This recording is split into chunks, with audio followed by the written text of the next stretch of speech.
Henker que vive duas vezes. Capítulo 390. Gigantomáquia, 15. O campo de batalha que encontrou os olhos de Yon-Woo foi pura confusão. Os deuses estavam enredados uns com os outros, e os soldados em confronto com os subordinados o fizeram recuperar o fôlego. Ao ver as manchas pretas crescendo nas colunas de luz, percebeu que Vieira Dum havia executado seu plano com sucesso. No momento, nada poderia detê-la. Embora tenha recebido o trono de Hades, ele ainda não havia exuviado e transcendido. Sem a divindade, havia limites para sua força e o quanto ele poderia ajudar o Olimpo. Como Hades também sabia disso, sua busca por Yon-Woo estava focada na fuga. Ele queria que Yon-Woo reagrupasse os soldados e recuperasse o Tártaro mais tarde, quando tudo estivesse resolvido, e foi por isso que Yon-Woo tentou fazer tudo dentro de sua capacidade. Diferença de horário. À medida que o tempo passava, ele observou o progresso da guerra enquanto verificava o que poderia fazer para ajudar. Primeiro, ele procurou seus companheiros.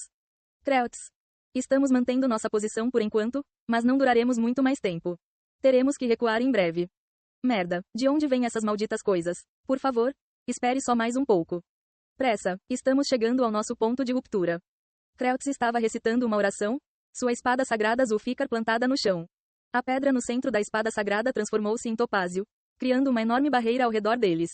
Baque. Os monstros jogaram seus corpos contra a barreira enquanto Galliard atirava flechas uma após a outra para impedi-los de se aproximarem.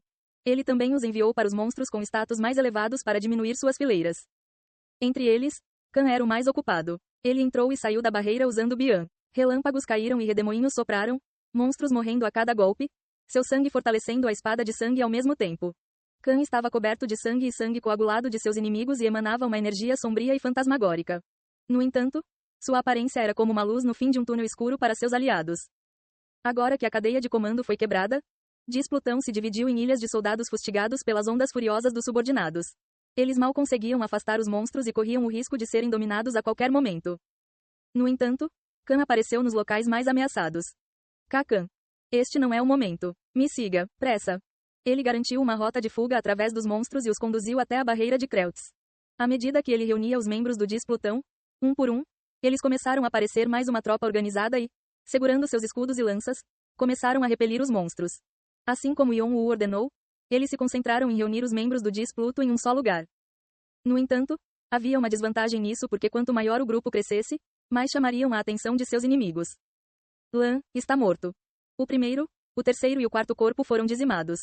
Perdemos contato com o 10º corpo. Eles estavam no local da descida de Hyperion. Eu disse a eles tantas vezes para não irem. Merda. Krios está vindo para cá. A seção direita da barreira está prestes a quebrar. Apoio. Chegaram relatórios sobre Lan, que havia sido seu pilar psicológico, e a situação do outro corpo. A maioria deles tentava proteger as colunas de luz apenas para serem derrotados pelos titãs. A barreira de Kreutz também tinha limites. Não importa o quanto ele o expandisse, ele só poderia conter uma certa capacidade, e sua durabilidade diminuía à medida que os monstros o atacavam. A cor da pedra de Zulfikar ficou mais fraca e parecia estar à beira de rachar. Era uma situação perigosa e ninguém sabia quanto tempo poderiam aguentar. Quanto mais a luta continuava, mais Galliard e Khan trabalhavam para salvar apenas mais uma pessoa. Depois de lutar com Plutão nos últimos meses, eles se tornaram seus preciosos camaradas, e ainda havia muitos deles em posições perigosas. O perigo mais grave que eles enfrentavam veio do titã Krios, que estava atacando eles. Ele era um dos 12 deuses titãs que lideravam o ataque, e a raiva ardia em seus olhos enquanto ele se preparava para finalmente retribuir a humilhação que receberam em Buangidin. Vou esmagar cada um de vocês. Os monstros ao redor de Krios se multiplicaram à medida que ele se aproximava, e tanto cercavam a barreira que era impossível ver através deles. Assim que a sombra gigantesca de Krios caiu sobre a cabeça de Khan, Yon-Woo lançou o time Difference e apareceu. Colidir. Asas do céu, morte. Sua asa esquerda se expandiu e subiu tão alto que parecia perfurar o céu. À medida que ele adicionava mais poder de fogo, a asa ficou preta e se dividiu em 3 camadas. Naquele momento, a morte desceu. Os monstros que cercavam a barreira caíram como dominós antes mesmo de perceberem o que estava acontecendo. Seus cadáveres não se pareciam em nada com as feras rosnantes que eram quando estavam vivos. Caim. Os olhos de Kreutz se arregalaram quando percebeu que era Yon-Woo. Caim. Caim está aqui. Caim está aqui. Podemos vencer. A cor voltou aos rostos dos membros do Pluto quando viram Yon-Woo. Ele representou a vitória para eles, e sua chegada em um momento em que se sentiam desesperados e no limite da corda fez com que sua vontade de lutar explodisse mais uma vez. Yon-Woo sorriu para Pluto e voltou-se para Krios, que era tão alto quanto uma montanha. Isso. O que é isso? Poderes sem forma subiram pelas pernas de Krios como uma doença que se espalha, tornando impossível para ele se aproximar. Como você está aqui? A asa da morte teve o significado dos poderes de 666 mortes diferentes. Assim como o titã Toai lutou contra o medo da morte que descia sobre ele, Krios pôde sentir os 666 deuses e demônios estendendo a mão para agarrar seu pescoço. Os poderes de morte de Yon-Woo foram fortalecidos com o despertar da quarta etapa.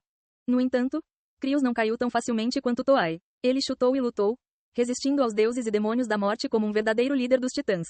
Isso só foi possível porque mais de sua divindade retornou com as colunas escuras de luz.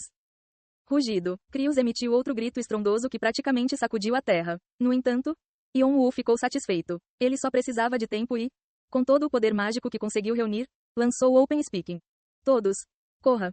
Não havia necessidade de ele dar instruções porque apenas um caminho estava aberto, até Myeonbujeon, onde Yon-Woo cooperou pela primeira vez com Displuto com sucesso.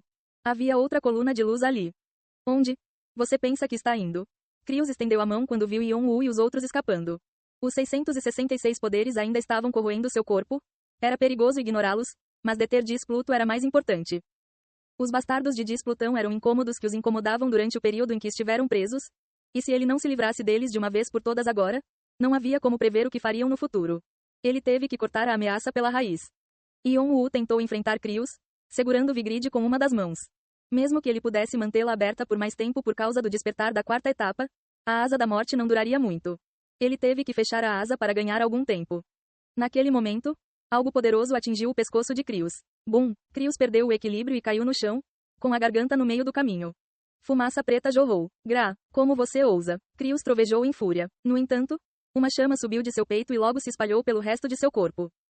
Como ouso? Ousa! Athena rosnou enquanto olhava para Krios. Ela parecia tão triste e frágil na frente de Yon-Woo. Mas neste momento, ele podia ver porque ela era a deusa da guerra, seus olhos brilhando intensamente sob o elmo. Essas deveriam ser minhas palavras. Vocês, tolos, ousaram machucar meus filhos na minha frente. Você degenera. Balançar. O espaço se abriu e 9 escudos de pétalas surgiram um após o outro. Seu artefato sagrado, a Aegis. Foi como ver flores caindo no chão. Athena segurava uma das égides na mão esquerda e ergueu uma lança enorme na direita enquanto saltava como um raio de luz se espalhando pelo ar. Ping. Ela pousou na testa de Krios. Gra. Ela esmagou seu crânio e uma grande tempestade de fogo queimou seu corpo. A rachadura na testa se espalhou pelos braços e uma fumaça preta vazou. Hermes apareceu como se quisesse ajudá-la, batendo levemente caduceu no chão. No entanto, esses movimentos fáceis causaram um grande tremor que sacudiu a terra. Montes de terra foram jogados enquanto 6 jiboias gigantescas corriam em direção a Krios. O maior deles envolveu o corpo de Krios como uma corda, e os outros rasgaram seus membros. Um dos braços de Krios foi lançado ao ar enquanto uma fumaça preta saía como uma fonte, obscurecendo o chão. As jiboias comeram o corpo de Krios, enchendo seus estômagos. Gra. Enquanto Krios se debatia com dor, Hermes sorriu e sinalizou para Yon-Woo sair, com os olhos cheios de carinho. Yon-Woo sentiu-se arrependido e grato pela ajuda deles. Ele se curvou e se virou na direção oposta. Sua asa direita se desdobrou. Asas do céu, luta. Chamas vermelhas que pareciam queimar o céu jorraram das brasas enegrecidas. Black Gubitara, olhos do filósofo. Olhos divinos dracônicos. Olhos dourados ardentes. À medida que seus olhos ficavam tingidos de ouro, ele viu titãs e seus subordinados chegando para impedir a fuga dos membros de Displutão. Sua pedra filosofal girou, superaquecendo. Com time difference, ele rapidamente escolheu seu alvo e deu um golpe poderoso com Vigrid. O verdadeiro nome oculto de Vigrid? Durendal, é divulgado. Folclore. Rajada de vento. As asas se condensaram dentro de Vigrid e lançaram um tornado que varreu inúmeros inimigos com a força do Heaven Bracket e do Holy Fire. Yon-Woo agora estava mais forte do que quando chegou ao Tártaro. Bum, bum, bum, rumo, esmagar. Yon-Woo lançou suas asas de fogo e pisou no caminho do vento, destruindo tudo e abrindo caminho para Displutão. Foi o início do êxodo.